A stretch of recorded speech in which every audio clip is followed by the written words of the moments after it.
What up, what up? What's good, bro? Nothing much, man. Nothing much. Right, so my question is, you claim Jesus is God, right? That's what the prompt says. But doesn't John 20:17 say otherwise? No, How? it doesn't say Jesus is not God. Yes, I know, but it says Jesus has a God. Yes, but Jesus is God, no? Yeah, so when you have the Trinity, in light of the Trinity, Father, Son, and Holy Spirit share the same divine essence, so they're all God. Jeremiah 32, verse 27 says that God is the God of all flesh. So when the Son, who is also God, takes on flesh, that's when he submits himself, taking on flesh, and the Father becomes his God in referring to his flesh. Doesn't mean that he's not God anymore or a different God. It's just that as he as he takes on flesh, he takes on that position now where the Father is his God, pertaining to his flesh. But you still didn't answer my question, though. I did. But in the verse, he says, my God and your God. You still didn't answer it, bro. I just answered it to you. The reason why he can say that the Father is his God is because he's in the flesh. So when he took on flesh, the Father became his God. So God said, my God and your God, according to you. Say that again? So according to you, God said, my God and your God. Yep. Yeah, man, that was my question, bro. Well, yeah, that's what it is, man. He's still divine. He still has the divine nature. He's still God with the Father. But because he also has the human nature, a nature of flesh, that's when the Father becomes his God, pertaining to his flesh, though. So if you read on, like same chapter, though, like if you read on to verse 20, have you like read beyond that? Have you read the later verses? Nah. Have you ever heard of doubting Thomas? No? Okay. Well, if we just continue in John chapter 20, we're going to go down. Jesus appears to his disciples, right? This is after his resurrection. He appears to his disciples, but Thomas is not there. And so the disciples, they tell Thomas, hey, man, the Lord is alive. We saw him. He came to us. Thomas says, no, I won't believe him. I won't believe him until I see him. Okay? So then Jesus shows up to Thomas. He says, see, here I am. Here are my hands. Look, see? You see the holes? It's me. See my side? It's me. Right? And then this is Thomas's response to him. Thomas then answered him and said to Jesus, my Lord and my God. So Thomas calls Jesus his Lord and his God. Just a few verses later, in same chapter, John chapter 20. After verse 17, we get going. Thomas calls Jesus his Lord and his God. Now, does Jesus say, no, don't call me that? No, stop. Because I just told you I have to go to my God and your God. Don't call me that. I'm not your God. No, he says, this is how Jesus responds. He says, Jesus said to him, have you believed because you have seen me? Blessed are those who have not seen and yet still believe.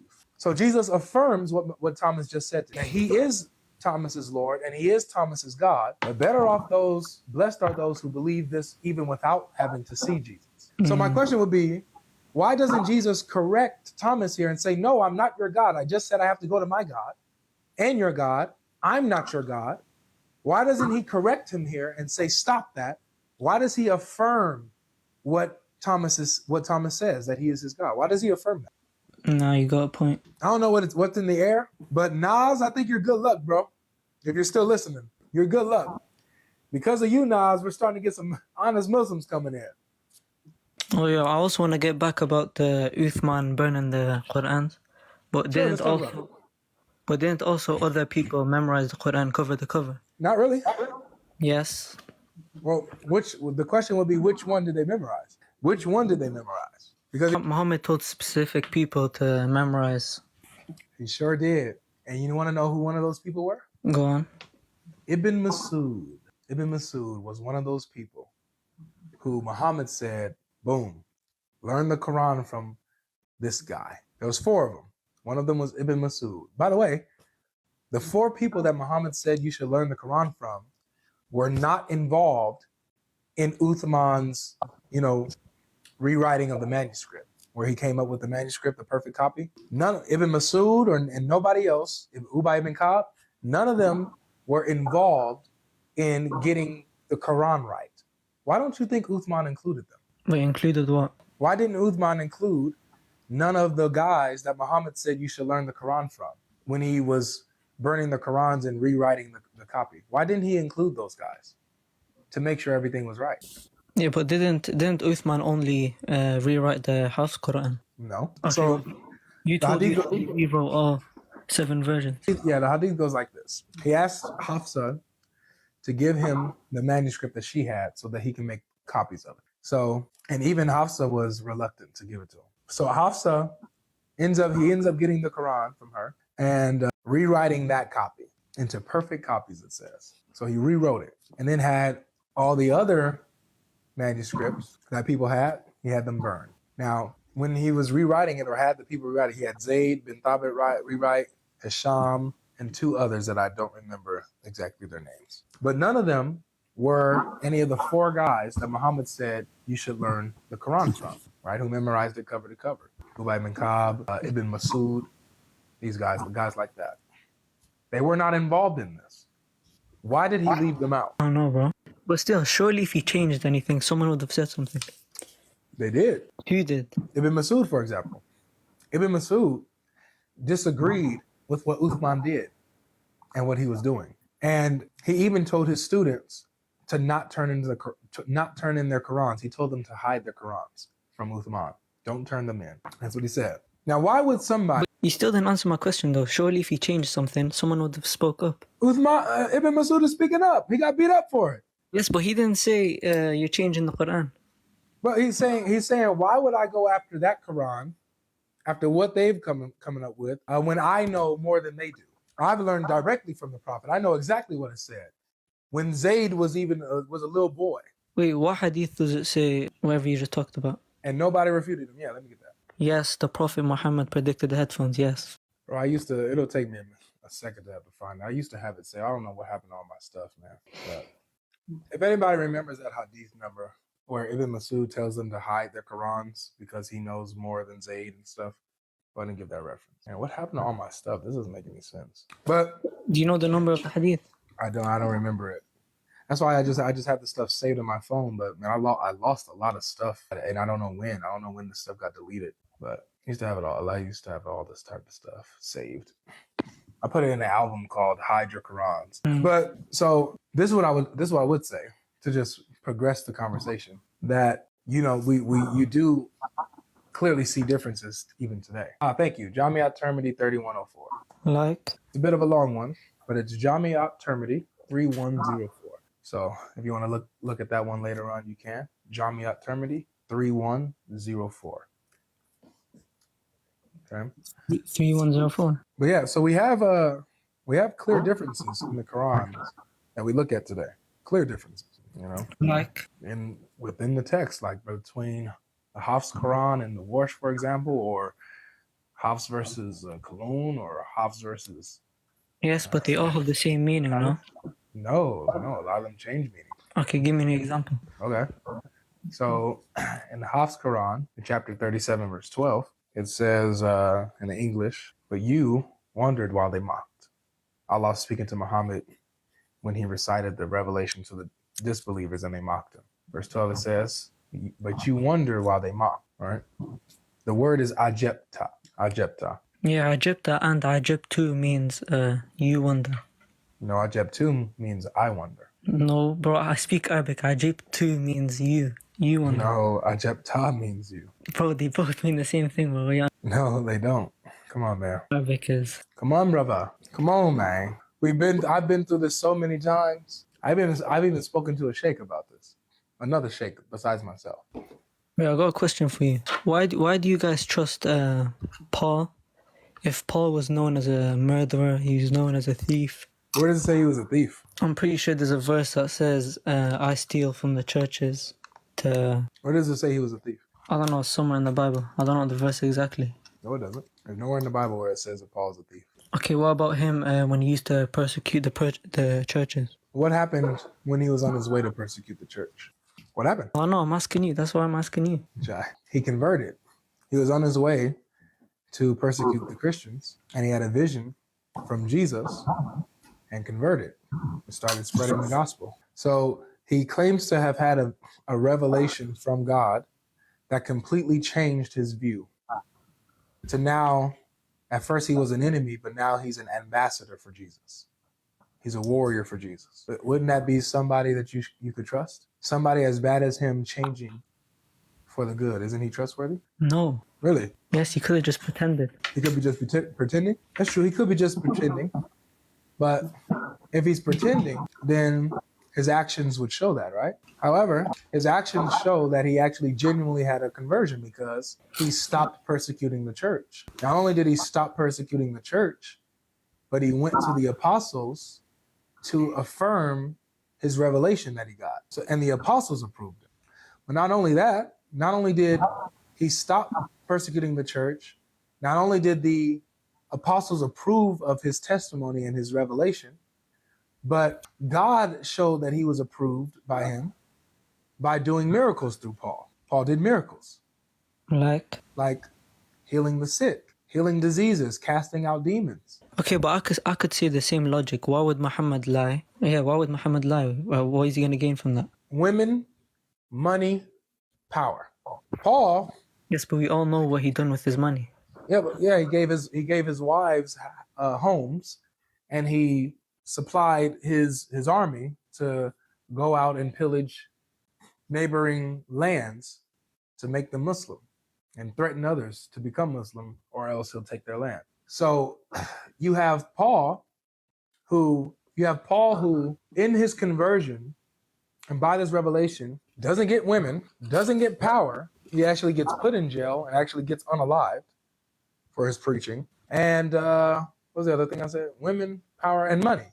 He doesn't get money. He needs charity and help from other churches and ministries. In fact, yes, he's working as a tent maker. Yes, but can I not say the same? Muhammad's uncle died. He saw his own family die. He fought in war. Wait, that has nothing to do with it. Let's actually break this down. Okay? So Muhammad's revelation, was it approved by other messengers and disciples? No, but I'm pretty sure the Christians at his time were expecting a prophet. They wasn't. So you have Muhammad, who was not approved by other apostles and messengers.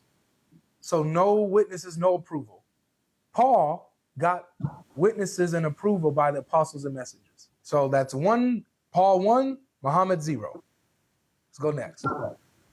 What did Paul gain by becoming a Christian, by converting to Christianity and preaching the gospel? Prison, beaten, character defamation, people coming at his character, accusing him of things. Did I mention prison? Because he was in prison a lot. Torture and beheading, death, right? Paul gained no women, no women, none of that, right? So Muhammad, he was able to get power, took over Arabia by claiming to be a prophet, get more believers, get more power. Then you're able to conquer people. So conquered Arabia, was able to conquer Arabia through his prophethood. He was allowed to marry any believing women that offered themselves to him. That's chapter 33, verse 50 of the Quran. He gets whatever woman he wants. And money, that he got a large percentage of the war booty. That's chapter 8 of the Quran. So money, women, power, Muhammad gets, Paul doesn't get. Paul 2, Muhammad 0. Number 3, Paul was proven that he was sent by God and that God did miracles through him. Did Muhammad do any miracles? Yes. But the Quran says he didn't. Yeah, Allah split the moon for... It doesn't say that he did it through Muhammad. It says in the Quran that the moon splitting is a sign of the hour. It doesn't say Muhammad did it. Yes, but many people witnessed the moon being split. Like who? Like his companions. Where? Bro, we have narrations, bro. Right, okay. So you have hadith that say Muhammad split the moon. No, I never said Muhammad split the moon. Yeah, you did. When did I say Muhammad split the moon? I asked, did he do miracles? Yes, the moon split at his time. Did Allah split the moon through Muhammad? Allah split the moon. Like you know how Moses split the sea? How God split the sea through Moses? Moses putting his staff in the water, then boom. Did God use Muhammad to split the moon? Like, did Allah tell Muhammad, hey man, raise your hands to the sky and the moon will be, and I'll split the moon, as a sign? Like, did he do that? Anything like that? Honestly, don't know. The answer is no. The Quran is clear, bro. The Quran says that Muhammad is just a warner. That's it. He's just a warner. And it actually goes even further. This is chapter 17, verse 59. It says, we refrain, this is what Allah speaking. We refrain from sending signs because they disbelieved in the signs of old. So Allah says in the Quran, We're not going to give these people a sign because they disbelieve the signs of the past through the other prophets. So we're not going to give Muhammad a sign. These people don't deserve it. They'll just disbelieve anyway. But you're just a warner. So the Quran says Muhammad didn't do any miracles. If you go on Hadith, I'll be honest, I can tell you this. If you go on Hadith, it'll tell you Muhammad did miracles. But then you have a problem. If the Quran says no signs were given to Muhammad, but then you got Hadith that's saying that Muhammad did signs and miracles, what do we go with? There you got the Hadith directly contradicting the Quran. You know what I'm saying? Does that make sense, bro? No, not really. I got to see the context of that verse. What doesn't make sense? May you see that again? What doesn't make sense? No, I just said I don't know. I got to see the context of the verse. The context is they're asking Muhammad for a sign. In chapter 17, verse 59, Allah said, Your mic's on mute. the verse says in 1759, we refrain from sending signs. What's difficult to understand about that? Yes, but that's talking about when they were asking for signs. So if Allah doesn't give him a sign and says that he's just a warner, what does that tell you? Did he perform miracles or not? Yes, but that verse is talking about when they were asking for signs. This is crazy. Y'all's Quran will say something very clear, and then you guys will literally go against it. Yes. What is that? Is there like something in y'all's drink or something? And nothing stops us from sending signs except that the people of old denied them. And we sent the she-camel to Thamud as a clear sign, but they did her wrong. And we sent not the signs except to warn and to make them afraid. So what keeps Allah from sending signs to Muhammad is that the people disbelieve. Nowhere in the Quran is Muhammad a miracle worker. Matter of fact, all over the Quran, Muhammad is just a warner. Allah didn't send any signs to him. They even go so far to say, why hasn't anything come down to you like that of Moses? Why hasn't nothing come down to you like Moses did? Moses received miracles. We saw, God appear to Moses. So Muhammad's not even a prophet like Moses. Out goes Deuteronomy 18. Huh? Yeah, man, I gotta do my research on that. So far, all three, Muhammad 0. So when Muhammad has no witnesses to his revelation, no witnesses and no approval by other messengers or apostles, Muhammad doesn't have any miracles to prove that God is with him. And Muhammad has a lot of worldly things to gain, money, women, power. He gets a lot of benefits in his prophethood, while Paul doesn't. Here's another thing. Did you know that Muhammad was bewitched? Yeah. Muhammad was bewitched. Paul was never bewitched. Matter of fact, Paul casted out demons and healed people who were bewitched. Yes, but Allah sent down on him Surah Al-Falaq and Surah Al-Nas when he was bewitched. The fact that you believe a prophet of God who's supposed to be protected by God can be bewitched is crazy. Yes, he does. He does get protected by God. He gets protected. How is he protected if he was bewitched? Yes, Allah sends down on him Surah Al-Falaq and Surah Al-Nas. But how is he protected if he actually gets bewitched? If he's protected, he wouldn't get bewitched in the first place. Yes, he gets protected after. So he wasn't protected at first. No, that's why Allah sent down Surah Al-Falaq and Surah Al-Nas. Do you know what the Quran says about people who get bewitched? Like, for example, bewitchment, you would agree, is the power of the devil, right? Bro, but I literally just answered your question, did I not? No, you didn't. Yes, Allah sent down 2 surahs protecting. Okay. So Allah helped him after he got bewitched. Yes.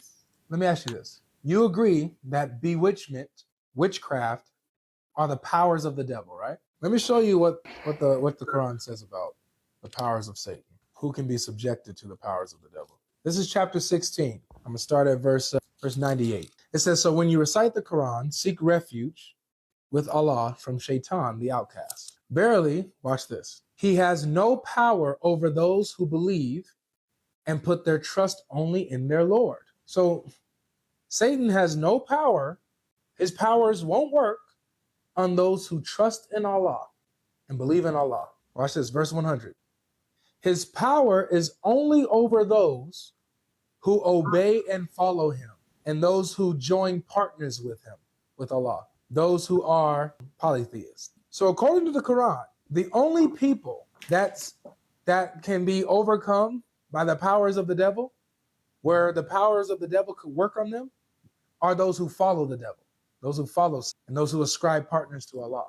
Those are the only type of people that the powers of the devil can work against. Muhammad was bewitched. The powers of the devil worked against Muhammad, at least for a time. So that means that Muhammad falls into the category of those who followed Satan, at least for a time, until Allah helped him out. Wait, what chapter was that? Chapter 16. Chapter 16. Verse 98 to 100. Specifically 100. Satan's power is only over those who obey and follow him. Muhammad was bewitched. The powers of Satan worked against Muhammad. So therefore he was a devil follower.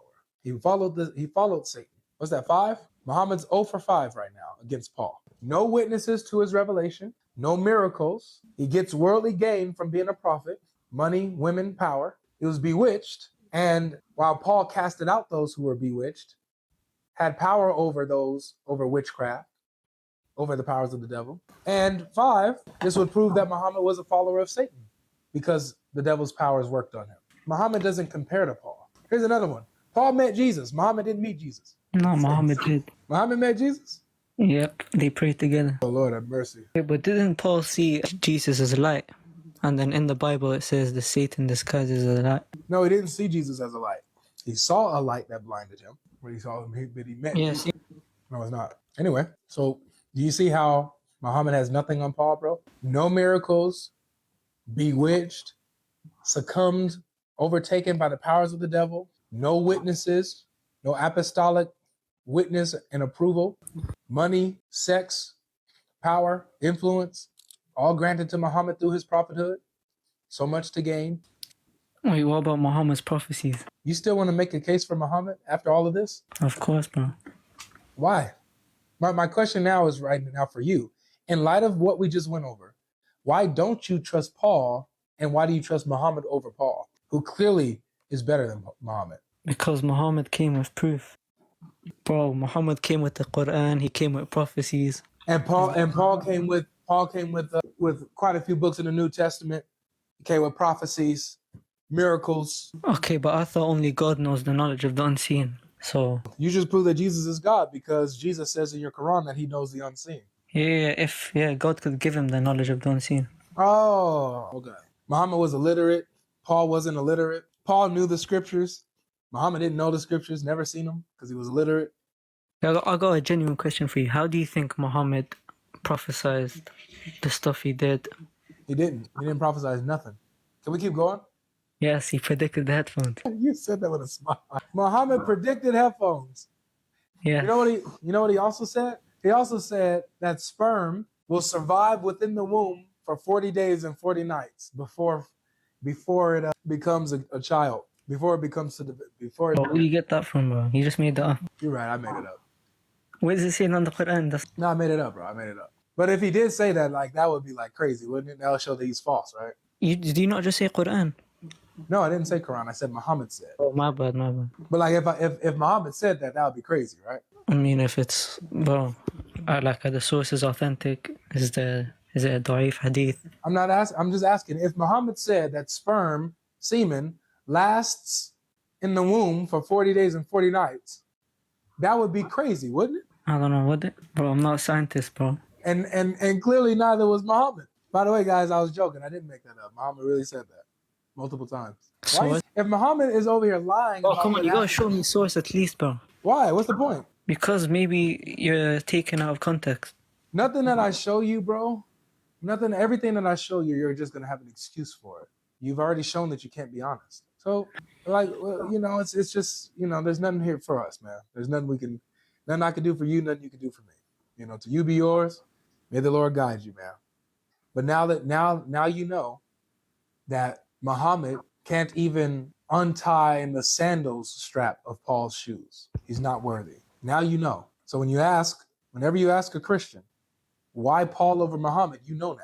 The question should be for you that you're thinking of, as I let you go, is why Muhammad over Paul? Why are you choosing someone who's so obviously a false prophet, someone who's bewitched, someone who didn't do any miracles, someone who got money, women, and power from their escapades and for them saying they're a prophet, someone who had no witnesses to their revelation, no approval by other messengers or apostles?